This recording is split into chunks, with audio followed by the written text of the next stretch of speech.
नमस्कार दोस्तों। आज हम पढ़ रहे हैं सिंदूर की होली नाटक का तीसरा भाग। मनोज शंकर। देखो, क़यामत की रात तो रोज आती है। रजनीकांत के लिए आज ही क़यामत की रात थी। कल संभव है मेरे लिए हो या तुम्हारे लिए हो, लेकिन उसमें घबराने की कोई बात नहीं। माहिर अली, मैं अस्पताल जा रहा हूँ। मनोज शंकर, क्यों? माहिर अली, देखने के लिए कि एक बार और आखिरी बार। मनोज शंकर, पता नहीं उस तरह के कितने रजनीकांत आज मरेंगे। तुम यूँ इस तरह। माहिर अली, मैंने एक सपना देखा था कि मुझे पकड़ने के लिए दो शैतान आए थे। मेरी बाँह पकड़ने लगे। मैं घबरा कर जाग गया, धरती की ओर देखने लगा। मनोज शंकर, तुम नहीं कहोगे? माहिर अली, नहीं कह दूंगा। कहकर एक बार फांसी पड़ जाना रोज की फांसी से अच्छा है। लेकिन मुझसे देखना भी है। चलिए आप भी अस्पताल, रास्ते में सब कह दूंगा। चंद्रकला का प्रवेश। चंद्रकला पीले रंग की कामदार साड़ी और सोने का चंद्रहार पहने है। मनोज इसकी ओर विस्मय से देखता है। चंद्रकला, इतने ध्यान से क्यों देख रहे हो? मनोज शंकर, चलोगी अस्पताल? चंद्रकला, घंटे भर के ऊपर वहाँ रहे हैं, अब किस लिए? मनोज शंकर, तब तो उसके मरने की संभावना न थी। चंद्रकला, अब मैं जाकर जिला तो न दूंगी ना? अगर वह संभव होता, जाओ देख आओ। मनोज शंकर, मालूम होता है वह उतना समझाना व्यर्थ गया। चंद्रकला गंभीर होकर, जाओ। जाते क्यों नहीं? समझाने का अभी बहुत समय है। मैं आज नहीं मर जाऊंगी। मनोज शंकर और माहिर अली का प्रस्थान। चंद्रकला चंद्रहार उठाकर देखने लगती है। बाहर से मनोरमा का प्रवेश। मनोरमा उसके समीप। वाह, क्या कहना है! मैं तुम्हें इसी रूप में देखना चाहती थी। चित्र बनवाते समय तुमने यह श्रृंगार क्यों नहीं किया? चंद्रकला तब गंभीर होकर मनोरमा का हाथ पकड़ लेती है। मनोरमा, हाँ कहो तब। चंद्रकला, तब तो मैं पार्वती की तरह मृत्युंजय के लिए तपस्या कर रही थी। मनोरमा उसकी ओर से ध्यान से लेकर, तुम्हारा चित्त शांत है ना?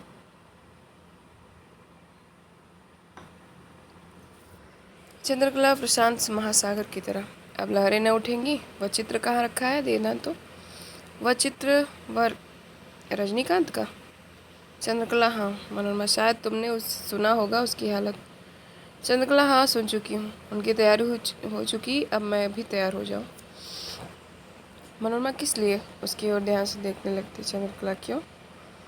मनोरमा, लेकिन तुम्हारी आंखें। चंद्रकला आंखें मलकर, मेरी आंखें? दिखाई तो पड़ रहा है। इतनी चमक क्यों रही है? चंद्रकला क्षण के लिए ऊपर छत की ओर देखने लगती है। उसके मुंह एक प्रकार का स्वाभाविक साहस और तेज देखने खेलने लगता है। मनोरमा उसकी ओर मंत्रमुग्ध की तरह देखने लगती है। चंद्रकला मुस्कुरा कर, उद्विग्न क्यों हो रही हो? मनोरमा, मुझे भय है कि तुम। चंद्रकला, किस तरह का? मनोरमा, शायद तुम अपना सर्वनाश करना चाहती हो। चंद्रकला, वो तो हो चुका। मनोरमा, ओह, तो तुम्हारा मनोज बाबू से समझौता नहीं हो सका? तुम अब भी उसी मोह में? चंद्रकला, बस कहना मत फिर। मेरे आत्मज्ञान को तुम मोह कर रही हो। मैं जिसकी थी हो चुकी। और समझौता कैसा? आग और पानी का समझौता कैसा? मनोज सब तरह से योग्य है, लेकिन उसके भीतर एक प्रकार का संदेह, एक प्रकार का अंधकार है जो सब मैं समझ नहीं सकती। वे स्वयं अपना विश्वास नहीं कर सकते। प्रयत्न उन्होंने भी किया और मैंने भी, लेकिन दोनों असफल रहे। मनोरमा, हूँ, लेकिन यह अंग्रेजी विदेशी भावावेश, प्रथम दर्शन का प्रेम हमारे देश में चल नहीं सकता। चंद्रकला, राम और सीता का, दुष्यंत और शकुंतला का, नल और दमयंती का, आज और इंदुमती का प्रेम प्रथम दर्शन में ही हुआ था। स्त्री का हृदय सर्वत्र एक है, क्या पूर्व, क्या पश्चिम, क्या देश, क्या विदेश। लेकिन मैं इस तरह अपनी सफाई न दूंगी। संभव है मेरा यह काम स्त्री जीवन और समाज के विधान के नितांत के प्रतिकूल हो, लेकिन अब तो मैं कर चुकी। इसका मुझे दुख नहीं है और न तो मैं इसके लिए पश्चाताप करूंगी। मनोरमा, बहन, मैं। चंद्रकला, कहो, मैं सुनना चाहती हूँ, जो कुछ भी कहो। मनोरमा, मुझे संदेह है तुम विचार नहीं कर रही हो। चंद्रकला, मनोरमा, तुम्हारा आदर्श मेरे सामने है। तुम 8 वर्ष की अवस्था में विधवा हुई थी और मैं आज 20 वर्ष की अवस्था में विधवा हो रही हूँ। तुम्हारा निभ गया और मेरा नहीं निभ पाएगा। मनोरमा ओठ पर उंगली रखकर, लेकिन मेरा विवाह भी तो हो चुका था। चंद्रकला, तो विवाह मेरा भी हो गया। 1000-2000 आदमी भोजन न कर सके, 10-20 बार शंख न बजा, थोड़े से मंत्र श्लोक न पढ़े, यही ना। मनोरमा, तब विवाह कैसे हुआ? चंद्रकला मुस्कुरा, विवाह की कई प्रणालियाँ हैं, हमारे ही यहाँ प्रचलित थी, अब जरूर रुक गई हैं, लेकिन खैर मेरा तो हो गया जी। जीवन में चिंता करने की बहुत कुछ है, एक यही भी रहेगा। मनोरमा, बहन सावधान होने की ज़रूरत है। चंद्रकला उसे दोनों हाथ से पकड़कर, मनोरमा मैं तो विचार करना जानती ही नहीं थी, तुम्ही ने तो सिखलाया, और अब अधीर क्यों हो रही हो? तुम्हारा आदर्श क्यों केवल तुम्हारा रहे, मेरा भी हो, मुझे भी उसी आदर्श में जीने दो। मनोरमा, मेरा आदर्श तो वैधव्य है, जो अपने बस में की बात नहीं, लेकिन तुम क्यों अपना जीवन बिगाड़ रही हो? मैं यही तो नहीं समझ पाती। चंद्रकला, उधर देखो, मजबूरी मेरे लिए भी है, तुम्हारी मजबूरी मेरे पहले सामाजिक और फिर मानसिक हुई, मेरी मजबूरी प्रारंभ में ही मानसिक हो गई। तुम इस विचार में पड़ गई हो कि मेरा निर्वाह कैसे होगा। रोटी और कपड़े के प्रश्न को लेकर स्त्रीत्व की मर्यादा बिगड़ गई। हमारा स्त्रियों का निर्माण भी उन्हीं उपकरणों से हुआ है जिनसे पुरुषों का हुआ है, लेकिन तब भी हम पुरुषों की गुलामी में सदैव चली आ रही हैं। हमारे भीतर कभी संदेह पैदा नहीं हुआ। ऐसा क्यों है? पुरुष की 4 हाथ की सेज में ही हमारा संसार सीमित है। पुरुष ने स्त्री की कम जोरी को उसका गुण बना दिया, और वह उसकी प्रशंसा ने सदैव आत्मसमर्पण कर बैठती। दूसरों की रक्षा में हम अपनी रक्षा नहीं कर सकी। चुप होकर वेग से सांस लेने लगती है, दोनों हाथों से सिर पकड़कर कुर्सी नीचे की ओर लटक जाती है। मनोरमा उसके पीछे जाकर उसका सिर संभालती है। छोड़ दो, शरीर और मन इसकी कमजोरी के कारण हम इस संसार में उन्मुक्त वातावरण से खींचकर दीवालों के घेरे में जेल में डाल दी गई। मनोरमा, ठहर जाओ, तुम्हारी छाती बड़े जोर से धड़क रही है और सांस भी तेज हो गई। नहीं नहीं, अभी नहीं, ठहरो। चंद्रकला एकाएक कुर्सी पर बैठकर, इस दुर्बलता को आज निकलना होगा। मेरे हृदय से वह हंसी गड़ गई है, मुझे रोना नहीं है। अंगड़ाई लेकर बरामदे के नीचे उतर जाती है। मनोरमा आगे बढ़ती, कहाँ जा रही हो इस अंधेरे में? चंद्रकला, सूर्य को बुलाने, दीपक से तो यह अंधेरा नहीं मिटेगा। चलोगी तुम भी? चलो ना। मनोरमा, अरे तुम्हें उन्माद हो रहा है क्या? चंद्रकला, छी, उन्माद क्यों होगा? मेरे भीतर आज चिरंतन नारित्व का उदय हुआ है, मेरी चेतना आज मेरे चारों ओर फैल रही है। तुम कहती हो मुझे उन्माद हो रहा है? मैं आज अपने पैरों पर खड़ी हो रही हूँ, मुझे किसी दूसरे पुरुष की सहायता की जरूरत नहीं।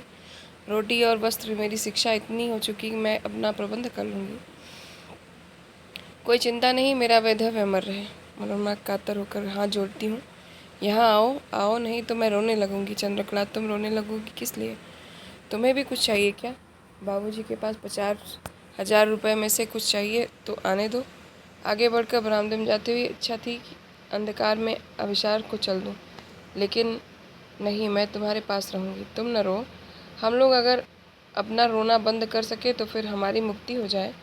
मनोज मेरी ओर से इस तरह देख रहे थे मानो चोर की ओर देख रहे हों, लेकिन मैंने नहीं देखती, मैंने चोरी कब की? कुर्सी पर बैठकर सिर के ऊपर साड़ी हटा देती है। ओह, बड़ी गर्मी है, पानी भी नहीं बरसता। मनोरमा उसकी ओर ध्यान से देखती है। अरे चंद्रकला, धीमे स्वर में, क्या है? तुम्हारे सिर पर सिंदूर कैसा? चंद्रकला, मेरा विवाह जो हुआ है। मनोरमा, कहाँ? चंद्रकला, अस्पताल में। मनोरमा, अस्पताल में? अरे चंद्रकला, क्या अरे कर रही हो? इसमें क्या है? मेरा प्रेमी वहाँ था, तुम जानती हो, यह मेरी सुहागरात है, कितनी सुनी लेकिन कितनी व्यापक, इसका अंत नहीं। मेरा पुरुष मुझे अपनी गुलामी में न रख सका, मुझे सदैव के लिए स्वतंत्र कर गया। मुझे जो अवसर कभी न मिलता वह मिल गया। मुस्कुराकर, इस तरह विस्मय किसके देख रही हो? मुझे तो काट मार गया। चंद्रकला, लेकिन क्यों? मेरा सिंदूर देखकर? उन्हीं के हाथ से लगा है। सिर पर दोनों हाथ रखकर धरती की ओर देखने लगती है। मनोरमा, वे तो बराबर बेहोश रहे हैं। चंद्रकला, हाँ। मनोरमा, तब? चंद्रकला, अगर वे बेहोश न होते तब तो शायद यह संभव न होता। मनोरमा, लेकिन यह हुआ भी कैसे? यह भी तो। चंद्रकला गंभीर होकर धीमी स्वर में, मैं अपने साथ सिंदूर लेती गई थी। सरकारी अस्पताल की हालत तो तुम जानती हो, जैसा प्रबंध रहता है रोशनी का और चीज़ों का। पास में एक लालटेन रखी थी, कोई कंपाउंडर उठा ले गया, मुझे मौका मिल गया, उनके हाथ से पर सिंदूर रखकर मैंने लगा लिया। देखती नहीं हो कैसी सिंदूर की होली खेली गई। मनोरमा उफ, चंद्रकला क्यों व्यर्थ की चिंता कर रही। मनोरमा तुम्हारी भावुकता। चंद्रकला जैसे मैंने कोई विचारहीन काम किया है। कई बार सिराती मनोरमा मैं तो। चंद्रकला व्यर्थ की बहस न करो बहन। मनोरमा लेकिन। चंद्रकला चुप होकर फिर लेकिन। तुम्हारा लेकिन मेरा विश्वास नहीं डिगा सकता है, और यदि तुम न मानोगी तो मुझे कहना पड़ेगा कि तुम्हारा विधवापन निरर्थक है लेकिन मेरा सार्थक है। और हाय बहन, क्यों मुझे अपमानित कर रही हो। चंद्रकला ईश्वर जानता है मैं सच्चे मनो सच्ची आत्मा से कह रही हूँ। मनोरमा सच्चे मनो सच्ची आत्मा से। चंद्रकला हाँ। मनोरमा तुम क्षोभ में या। चंद्रकला मैं बिल्कुल शांत और प्रसन्न चित्त से। और यह जाने दो चंद्रकला, तुम्हारे मन में मेरे प्रति संदेह रह जाएगा। सुनो मैं क्या समझती हूँ। नहीं तो तुम। मनोरमा तुम्हारा चित्त स्थिर नहीं है इस समय, चुप रहो। चंद्रकला चुप तो मुझे रहना ही है। भविष्य में मैं इस विषय पर व्याख्यान न दूंगी। यह रस मेरी आत्मा में भर गया है और यह मेरा संतोष है। पुरुष बलि है, सब तरह से बलि रहेगा। मैं द्वंद्व से विश्वास नहीं करती। स्त्री ने स्वयं अपना नरक बनाया है, पुरुष उसके लिए दोषी नहीं है। हमने कभी अपनी आत्मा की पुकार नहीं सुनी। कुछ सोच कर बहन, तुम्हारा विधवापन तो रूढ़ियों का विधवापन है, मेद मंत्रों और ब्रह्मभोज का। जिस पुरुष को तुमने देखा नहीं, जिसकी कोई धारणा तुम्हें नहीं है, जिसकी कोई स्मृति तुम्हारी आत्मा को हिला नहीं सकी, उसका वैधव्य कैसा। तुम स्वयं सोच लो। मेरा वैधव्य निर्विकार मुस्कुराहट और यौवन और पुरुषत्व के विकास की वह स्वर्गीय आशा मैं कल्पना करती हूँ। 25 वर्ष की अवस्था में वह शरीर वह हृदय कैसा होता। इसलिए कहती हूँ मेरा वैधव्य सार्थक है। नोरमा उद्विग्न होती है। उसके मुंह पर विषाद और विस्मय के दृश्य आने लगते हैं। कभी तो धरती की ओर, कभी छत की ओर देखने लगती। आंखें दीवार की ओर गड़ाकर कई बार सिर हिलाती है। चंद्रकला की ओर तीखी आंखों से देखती हुई एकाएक बाहर निकल जाती है। चंद्रकला उठती है, साड़ी का आंचल कई बार हिलाती है, गर्दन टेढ़ी कर कई बार इधर उधर देखती है। बरामदे में आगे बढ़कर बाहर की ओर देखती है और एक सांस लेकर भीतर चली जाती है। थोड़ी देर तक सन्नाटा रहता है। दाएं हाथ में शीशा लेकर चंद्रकला का प्रवेश। चंद्रकला आगे बढ़कर बाएं हाथ से लालटेन उठाकर अपने मुंह की सीध में कर लेती है और शीशे में अपना मुंह देखने लगती है। मनोरमा का प्रवेश।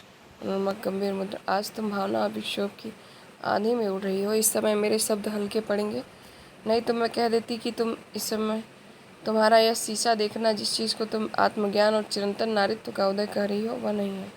तुम्हारा वैधव्य तो अमर रहे और तुम अपने ही रूप में स्त्री भी रहो। क्या है यह, क्या है। चंद्रकला उस पर लालटेन का प्रकाश डालती। क्यों। मनोरमा तुम्हारा वैधव्य तुम्हारा है, वह तुम्हारा स्वर्ग हो सकता है, लेकिन इसमें समाज संसार की क्या आशा है।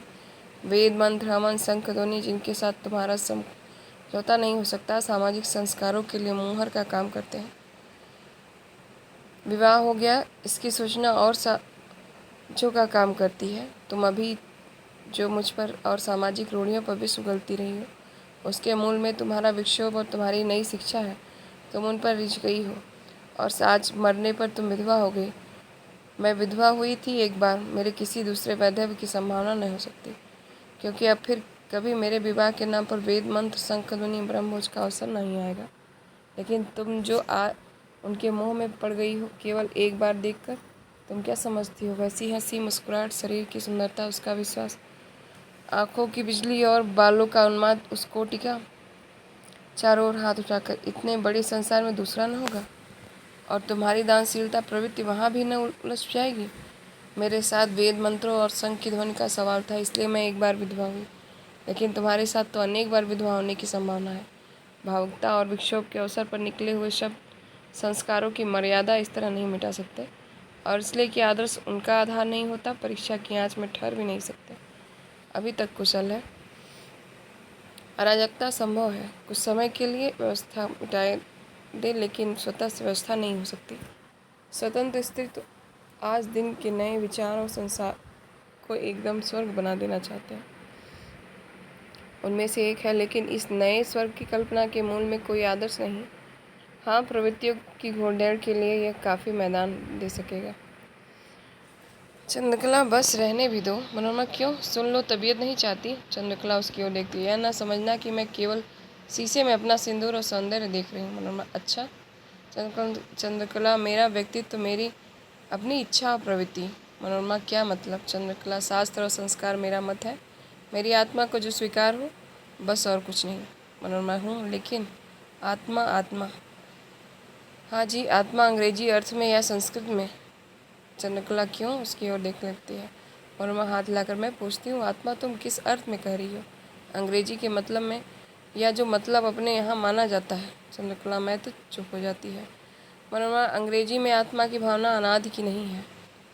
उनके लिए तो 50-60 वर्ष के जीवन में ही आत्मा कभी 10-5 बार मरकर उठती है, या विवुद्धि के बल से आत्मा को जब तबीयत चाहती है बदल दिया करते हैं। लेकिन हमारे यहाँ आत्मा के साथ इस प्रकार का खिलवाड़ नहीं होता। हमारे यहाँ तो आत्मा अनादि और अनंत है। आजकल के जिन लोगों को अंग्रेजी की उच्च शिक्षा मिल गई है, हमारे यहाँ वे अपनी आत्मा को खिलौना बना रहे हैं। वे भी कहने लगे हैं कि अपनी पुरानी आत्मा को मार डालो, बदल डालो, नहीं तो कल्याण नहीं। तुम भी शायद उसी तरह। चंद्रकला चुप रहो। मनोरमा आ गया समझ में? चंद्रकला मैं समझना नहीं चाहती। नहीं नहीं, मुझे न समझाओ, मैं समझूंगी नहीं। मनोरमा लेकिन यह तो। चंद्रकला कड़ी शब्दों, मैंने कह दिया चुप रहो। मनोरमा हाँ। चंद्रकला उसकी ओर देखकर सिलाती है। अब जब कभी भाग्य से फिर भेंट होगी तो समझा जाएगा। भगवंत के 50,000 के लिए प्रायश्चित कौन करेगा? साथ ही साथ वह भी हो जाएगा। कुर्सी से गिरकर चुप हो जाती है। मनोरमा उसके पास जाकर खड़ी हो जाती है। बाहर मोटर आने की आवाज़ होती है। चंद्रकला चौंक कर उठती है और अपने सिर को साड़ी से अच्छी तरह ढक लेती है। मनोरमा हटकर भीतरी कमरे में चली जाती है। मुरारीलाल का प्रवेश। मुरारीलाल का चेहरा उतरा हुआ, आंखें कठोर हो रही हैं। मुरारीलाल चारों ओर घूमकर देखते हुए चंद्रकला धरती की ओर देख रही है। मुरारीलाल कुर्सी के आगे खींच कर बैठते हैं और उसकी ओर आंखें गड़ा कर देखते हैं। नहीं सुनाई पड़ता? चंद्रकला उसी तरह धरती की ओर देखती है। जी। मुरारीलाल शाम को गई थी अस्पताल में?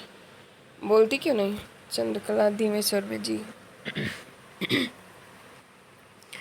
मुरारीलाल बस एक शब्द जी मेरे सामने ला जा रही है, और भरे अस्पताल में उसके सिर पर हाथ रखने में, उसके तलवों को सहलाने में लाज नहीं आई थी। दुनिया जान गई कि मेरी लड़की अस्पताल में एक मारे हुए लड़के की सहानुभूति में वहाँ तक खींच गई थी। मैं कल किस मुंह में कचहरी जाऊँगा? मुमकिन है कलेक्टर सुन तो समझे कि मैं। रुककर उसकी ओर देखने लगता है। चंद्रकला वहाँ जाना चाहती। कहाँ चली? ठहर जा। मैं हरगिज़ जैसी बातें बर्दाश्त नहीं कर सकता। अपनी मर्यादा में इस तरह मिट्टी में नहीं मिलने दूंगा। अस्पताल क्यों गई थी? किसकी आज्ञा से? चंद्रकला घूमने गई थी। मुरारीलाल घूम उड़ कर सारा दिन स्वांग किए रहो और शाम को घूमने गई अस्पताल में। चंद्रकला तेजी से भीतर निकल जाती है। सुनाई नहीं पड़ता? अच्छा। उठकर भीतर जाना चाहता है। बड़े कमरे में प्रवेश करके कहाँ इस तरह दौड़े जा रहे हैं? मुरारीलाल उससे पूछने की। मनोरमा शांत उठी। क्रोध शांत कीजिए, तब नहीं तो कोई और अनर्थ निश्चित है। मुरारीलाल कोई और अनर्थ? तुम अंधेरे में क्यों खड़ी हो? मनोरमा चले बाहर, मैं कहती हूँ सुन लें, तब क्रोध की उत्तेजना में वहाँ जाना ठीक नहीं। मुरारीलाल अच्छा चलो, सिर में बड़ा दर्द है और शायद ज्वर भी हो जाए। मनोरमा आपको? मुरारीलाल हाँ। मनोरमा आज सारा दिन और रात को भी 10 बज रहे हैं इसी तरह झंझट उत्तेजना में। मुरारीलाल बरामदे में कुछ दूर से बैठते। हाँ कहो। मनोरमा बरामदे में आगे की ओर खड़ी हो। उनका चित्त स्थिर नहीं है। मुझे तो संदेह, अगर वे उत्तेजित की जाए तो बड़ा अनर्थ होगा। अनर्थ होगा? मैं इतना कहा नहीं हूँ, और अगर अनर्थ भी होगा तो क्या? जैसे और सब यह रहा हूँ, सह रहा हूँ, और इतना और। मनोरमा उसके मस्तिष्क में विक्षोभ हो गया है। वे पागल न हो जाए। मुरारीलाल पागल हो जाना इतना आसान नहीं है। नहीं तो मैं कभी ही पागल हो गया होता। उसके लिए जितना दुख मुझे अभी बयान लेते वक्त। मनोरमा उत्सुक होकर क्या हुआ? मैं अभी या? मुरारीलाल नहीं, प्राय 1 घंटा हो रहा है मरे। मुझे उसका कितना दुख है ईश्वर जानता है। और यह लड़की? क्रोध में ऊंची सांस लेने लगते हैं। मनोरमा यह दुख की रात है। सब किसी को दुख है। आज क्रोध न कीजिए, आज तो रात बीतना ही नहीं चाहती। बयान क्या कर रहा है? मुरारीलाल दिन भर बेहोश रहा। उसे होश भी हुआ तो थोड़ी देर के लिए, रात को नहीं तो बयान उसी वक्त ले गया हुआ था। मनोरमा बयान है क्या? मुरारीलाल उसने किसी मारने वाले का नाम नहीं बतलाया। मनोरमा क्यों? मुरारीलाल नाम मालूम हो। मैं तो हैरान हो गया। जीता रहता तो बड़ा आदमी होता, उसमें संदेह नहीं, जेब में एक कागज़ निकाल। मैं शपथपूर्वक कहता हूँ कि मैं रजनीकांत वल्द रामपति सिंह का रहने वाला हूँ। तारीख 5 सितंबर दिन रविवार को 2 घंटा दिन रहते मैं अपना धान जो कि बाग नंबर 131 के पश्चिम नाराजी में रोपा गया देखने गया। एक भद्र व्यक्ति जो वकालत करते हैं से बातें करने लगे। इतने में ही पीछे से एक साथ मुझ पर 4 लाठियां पड़ी। मैं घबरा कर घूम पड़ा। जो महोदय मुझे बातों में फंसाए हुए थे उछल कर कई कदम पीछे हट गए और बोल उठे, मार डालो। अब क्या देखते हो? मैंने देखा 8 आदमी लाठियों के साथ खड़े हो। एक ही साथ लाठियां ऊपर उठी और मुझ पर गिरी। मैं वहीं गिर पड़ा। गिरने पर मुझे कितनी लाठियां लगी कह नहीं सकता। प्रश्न, तुमने किसी को पहचाना? उत्तर, सबको। प्रश्न, नाम बतलाओ। उत्तर, नाम बतलाना मैं नहीं चाहता। मेरे परिवार में केवल 2 स्त्रियां हैं, कोई बच्चा भी नहीं। मेरे परिवार की सारी आशाएं मेरे साथ जा रही हैं। मैं नहीं चाहता कि दूसरों की आशाएं भी अपने साथ ले जाता हूँ।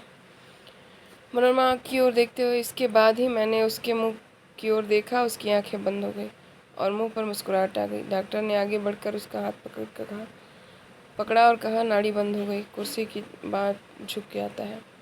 मनोज माहिर अली का प्रवेश। माहिर बरामदे के नीचे खड़ा रहता है। मनोज आगे बढ़कर माहिर कुर्सी के सामने खड़ा होता है। मनोज संगत, तो उन्होंने आत्महत्या नहीं की, आपने उन्हें मरवा डाला। राय चौक कर कुर्सी उठते हैं। सन्ना होकर मनोज की ओर देखने लगे। मैंने? कौन कहता है? मनोज शंकर, आपने उन्हें मरवा डाला। सबूत चाहिए तो माहिर खड़ा है। खून करने में उसने भी आपकी मदद की थी। मुरारी साहस के साथ, माहिर? तुमने? माहिर अली, रजनीकांत के खून से वह सूखा हुआ पेड़, उस खून का सूखा हुआ पेड़ हरा हो गया। मनोज शंकर, याद कीजिए वह रात। 10 वर्ष बीत गया। आपने अपने मित्र को भांग पिलाकर नाव से नदी में ठेल दिया था, केवल 8,000 रुपया पचा लेने के लिए। आप उस वक्त भी डिप्टी कलेक्टर थे और माहिर आपका तब मुंशी था। उसी रुपये से आपने यह मोटर ली थी और गांव का एक बंगला बनवाया था। मुरारीलाल कुर्सी पर गिर पड़ते हैं। मनोरमा वहीं बैठ जाती है। मनोज शंकर आगे बढ़कर मुरारीलाल का दायां हाथ जो कुर्सी से नीचे को लटक गया उसे संभाल कर कुर्सी पर रखता है। मुरारीलाल, मनोज शंकर। मनोज धीमे स्वर से हाँफते हुए, मैं बराबर प्रायश्चित करता रहा हूँ मैंने अपनी सारी चिंताओं का, तुम जानते हो मेरा व्यवहार जैसा तुम्हारे साथ। मेरी इच्छा थी कि चंद्रकला से मैं सब ओर से भागा था। मनोज शंकर, आपने स्वीकार कर लिया। मेरी आत्मा का बोझ उतर गया। अब मैं आत्मघाती पिता का पुत्र नहीं हूँ। ओह, मैं क्या था? उसी चिंता में मेरा स्वास्थ्य बिगड़ गया। मानसिक बीमारी हो गई। बराबर रात को मैं उन्हें स्वप्न में देखता था और सारा दिन उसी स्वप्नों की भावना में पड़ा रहता था। पढ़ाई में भी कभी मेरी तबीयत नहीं लगी। किसी तरह विषय तैयार कर परीक्षा पास करता गया। यही बात अगर पहले मालूम होती तो आज से 5-7 वर्ष पहले तो मेरा जीवन इतना निरस न होता। मुरारी, मनोज, मैं अपना सब कुछ तुम्हें दे रहा हूँ, मुझे क्षमा कर दो। यह लड़की थी, यह भी नहीं संभल सकी। मनोज शंकर प्रसन्न होकर, नहीं, अब मुझे प्रसन्न चित्त और निरोग आत्मा के साथ संसार में जाने दीजिए। मैं अपने लिए स्थान खोज लूँगा। आपसे कुछ लेना? आपके प्रत्येक वस्तु में, आपकी किसी भी स्मृति में उस खून के धब्बे लगे हैं। राय उठकर, नहीं जी, कोई भी बुराई प्रायश्चित से मिट जाती है। मेरा प्रायश्चित पूरा हो गया। संसार में स्थान खोजने न निकलो, इसी स्थान को भर दो। चंद्रकला का विवाह तुम्हारे साथ हो जाए, बांसुरी बजाते हुए सुख से रहोगे। तुम्हें किसी तरह का अभाव नहीं रहेगा। मेरे पास इतनी संपत्ति है कि मनोशंकर विचार में पड़ जाता है। चंद्रकला का प्रवेश। चंद्रकला वही कामदार साड़ी और चंद्रहार पहने हैं। उस समय उसका सिर खुला है, साड़ी से केवल पीछे की ओर जोड़ा ढका है। मनोशंकर उसकी ओर देखकर जैसे कांप जाता है। उसके सिर को आगे बढ़कर देखता है, फिर उसके हटकर दीवार के सहारे खड़ा होता है। मुरारीलाल उसको देखकर पहले तो क्रोध में लाल हो उठते हैं, फिर सिर थामकर कुर्सी पर बैठ जाते हैं। मुरारीलाल, चंद्रकला, जी हाँ, कहिए जो कुछ मन में आए। उस बार तो मैं संकोच में कह न सकी, लेकिन अब संकोच छोड़ना होगा मुझे। अपनी मर्यादा के भीतर जो कुछ चाहे मुझसे पूछ लें आज। मुरारीलाल, मेरी मर्यादा तो तुमने बिगाड़ दी और मुझे कहीं का नहीं छोड़ा। चंद्रकला, लेकिन मैं सदैव आपके लिए प्रायश्चित करती रही। मनोज शंकर की हाथ उठाकर, इनके बाप की हत्या आपसे हुई और उसका बदला ये लेते रहे मुझसे, बार बार मुझे ठोकर मारकर। अस्पताल में मैं गई थी, जैसा कि आप देख रहे हैं। मेरे सिर पर यह सिंदूर उस 50,000 का प्रायश्चित है। आपने मुझे पैदा किया था मैं विश्वास करती हूँ मेरा कोई भी काम ऐसा नहीं हुआ है कि जो कि आपके लिए। चुप होकर धरती की ओर देखने लगती है। मनोरमा वहीं खड़ी होकर खंबे के सिर रख लेती है। मनोज कुर्ते के नीचे बांसुरी निकाल कर ओट पर रखता है। मुरारीलाल, तुम इस वक्त बांसुरी बजाओगे? इस वक्त? मनोजशंकर, बजा दूं? आप लोग को नींद आ जाए। अगर मेरा सर्वनाश हो गया और तुम व्यंग कर रहे हो। मनोजशंकर, प्रतिफल मिलता है ना? मेरा और रजनीकांत का भी सर्वनाश भी तो। मुरारीलाल, तुम सब मिलकर उसका फल देना चाहते हो। मनोशंकर, हम लोगों ने इसके लिए कोई प्रयत्न नहीं किया। संचित कर्म जो चाहते हैं करा डालते हैं, इसमें हम किसी का दोष नहीं है। चंद्रकला, चंद्रकला जी। मुरारीलाल, अब क्या होगा? चंद्रकला, आपने कृपा कर मुझे शिक्षा इतनी दे दी है कि मैं अपना निर्वाह कर सकूं। मुरारीलाल, तुम यहाँ रहना भी नहीं चाहती? चंद्रकला, नहीं, यहाँ रहने पर मैं आपके लिए, आपकी मर्यादा के लिए कलंक रहूँगी, और यहाँ से हट जाने पर और फिर पिता के घर रहना अब तो उचित भी नहीं। माहिर अली नीचे से, मैंने सपना देखा था। मैं कहता था न कि आज क़यामत रात है। मनोशंकर, मनोरमा दोनों साथ बोल उठे, हाँ।